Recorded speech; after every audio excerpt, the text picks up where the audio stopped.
Hello everyone, Moshe the electric Israeli and FSD, right out of my driveway. Gonna go to the train station in Metro Park, New Jersey. It's over an hour drive. I'm gonna pick up my wife. An hour and 5 minutes drive. I'm intending to have it all on FSD.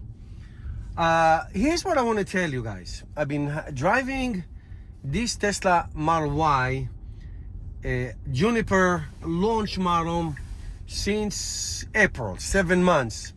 So I want to make a quick review. First of all, 15,000 miles. We drive a lot. I took it to Florida. Did I take it to Florida yet? No, in December, I'm going to take it to Florida on our annual trip, Christmas time, about 1,250 miles each way. And it's great. So this car, we bought it, the launch model, about $60,000, and you could have upgraded to anything you want. It came with an FSD, as you see. This is the 14.1.4, which is amazing, and you can choose any color you want. You could choose any wheels that you want, any interior color. So I chose the white interior. So it's a Quicksilver white interior. It comes with the tow hitch. It comes with and of course the FSD, which is the absolute best part. So here's what I can tell you about this car. I will comment on the FSD as well in a minute. So here's in general, it is an incredible car. I mean, it also has acceleration boost. Okay, I forgot about that. It has acceleration boost, 4.2 seconds 0 to 60, and really anything you can imagine. First of all, it's built so well. It's like so tight. It's like an impeccable build. Both the inside and the outside, the trim, everything. The seats are a little bit not rigid, but I think it's a little thinner. It has the air ventilated, so it's like it's cooled and heated. In the back, it's only heated. So they have those little holes. And the white, by the way, you gotta keep it clean. What you might not see on the black interior, you're gonna see on the white. Yesterday I had to clean some schmutz that was stuck to my pants. So again, the build is incredible. It's just an incredible build. All right. Now here's what I found out about this. I took it to a trip to Rhode Island just a couple of weeks ago, and I'm driving now on a standard mode. We drove the entire trip on what do you call it? The Mad Max mode, and the Mad Max mode is exactly what it is. Mad. Really goes like 20 miles over the speed limit. I'm going to settle on standard because standard go 5 to 8 miles an hour more. So now it's 50. I'm in kilometers now. So it's 56 kilometers speed limit, and it goes like 64. Okay, so it's 35 to 4. It's 5 miles more. It's not that. So it's good and it's fine. It's not too aggressive and it's not sloth. That's for sure. It's like really normal driving, so it's good. But be that as it may, I wanted to check the Mad Max, and it was really great. It drove so fast, like 130 kilometers an hour, like 75, whatever, 80 sometime, and yet the efficiency was about 94% efficiency. It's incredible how efficient this car is. Like if I drive on standard, which I am now, I will get like close to 100%, meaning every 100 kilometers or every 100 miles that you drive, you basically get that like true range. And you know, it's just the efficient. One of the things that impressed me, beside the interior, the exterior, the style, the light bar in the front, the light bar in the back, the automatic lift gate in the back when you get close to it with your phone. All these things, the front, the trunk, everything is amazing. The automatic seats, all is amazing. But I care about this because I drive long distances. I am telling you, the efficiency of this car is incredible. Now outside, it is 3 degrees Celsius, about 34, 35 degrees. It's getting cold. Maybe it's going to be a little flurries tonight. So it is cold, and yet the efficiency is unbelievable. So that is great. That is really, really great. Awesome range, 500 and I would say 20, 25, something like that miles. I can tell that it lost maybe 1% or 2% in the range, in the battery. And it will lose between 5 to 10% in the first 30 to 50,000 miles. How do I know? Because that's what happened to me with my other Model Y. And then it stops, and then it's level. Okay? So this is the dual motor, obviously, the dual motor launch. It is amazing. Now let me talk to you about the FSD, because I make so many FSD video. Okay, let me tell you the challenge. This has been a challenge from day one, and I don't think it has anything to do with the FSD. It has to do with the mapping, okay, with the Google Maps, all right, with the Google Maps. And you know, most of the time it will take you to the route.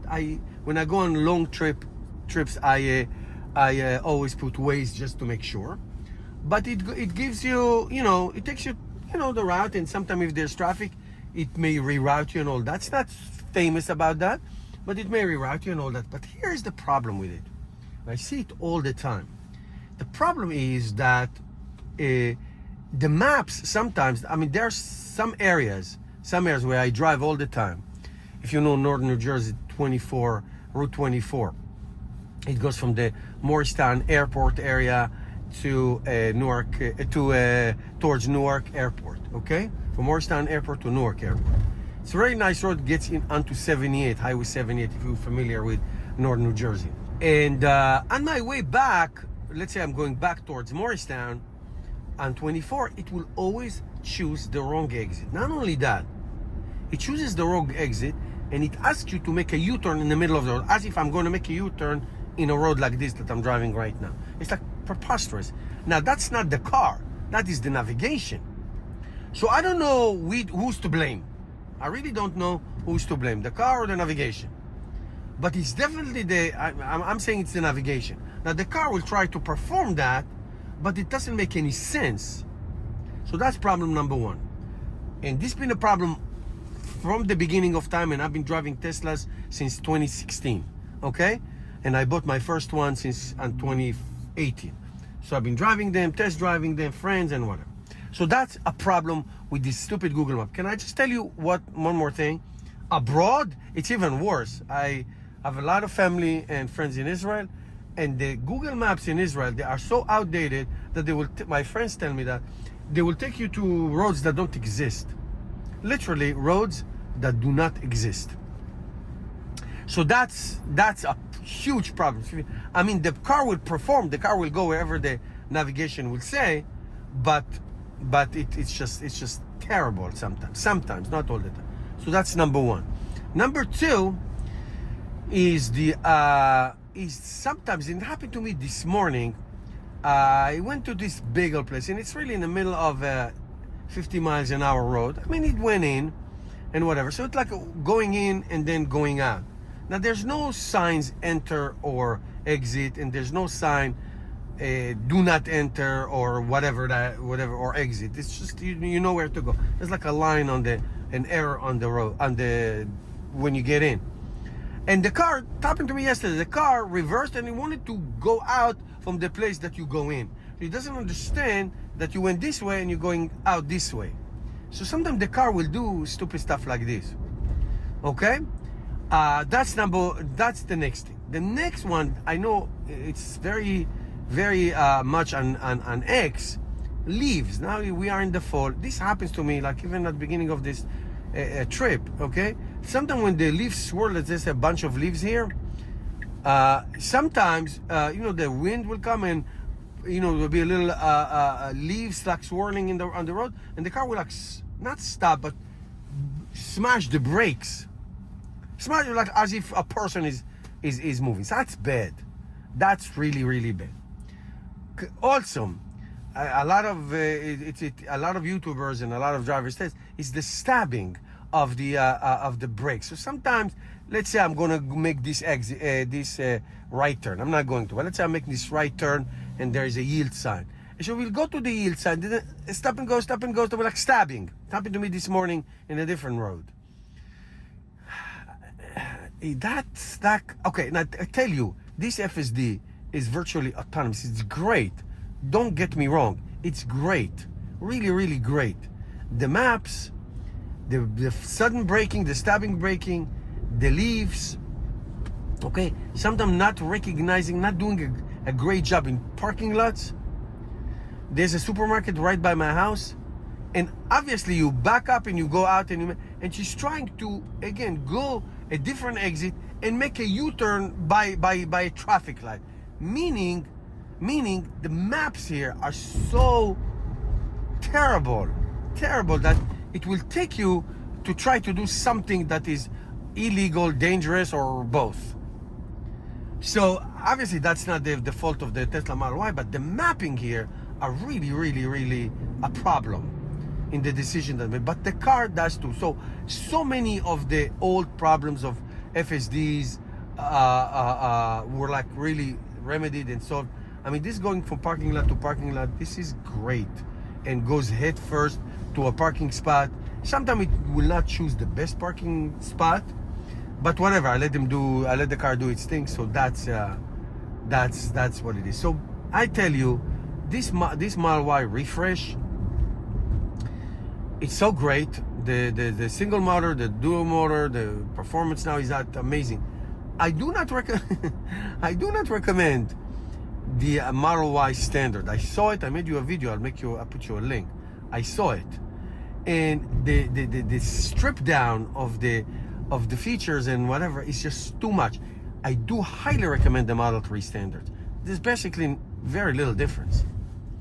You know, you won't know. If I didn't tell you, you won't know. It's really a great car. It has everything you want. Not the Model Y standard. So I highly recommend. This is the dual motor. If I would to buy one, I would buy the Model Y single motor. It has the longest range, and also, just so you know, money-wise, I made the calculation. Right now, the financing for the standard is over 5%, and the financing for all the other Model Ys is $199. And if you like do the monthly payment plus the down payment, even though the standard range is cheaper, if you do the payment and you say, okay, 72 month payment, let's have $700 plus the down payment and all that, you will be saving, quote unquote, only $2,500 if you go and buy the standard range, because of the higher payments. So the higher percent, the higher finance percent. So it's not really 5,000 in today's market. It's not. It's 2,500, and you get a much better car, much more range, and everything you want, because the standard is really stripped down. Really stripped down. They did. I don't get it. I don't get it. But whatever. Be that as it may. So I am telling you, no wonder why this car is the best-selling car in the world. It's such a freaking amazing car. Everything in it is amazing. I love every part of it. I love every part. If I have to do it over and I had the chance, it was not an option at that time, I will get the single motor, because it has a lot of range and I go really long distances. So that's that. And listen, I'm not complaining. It's obviously much more affordable, but that's fine. It is one of the best cars I've ever drove. This Model Y Juniper. I absolutely love it, and my wife loves it too. And besides the FSD's issues, that's not to do with the car itself, the issues that I told you, it's really enjoyable. Okay guys, thank you for watching, and I'll see you in my next video.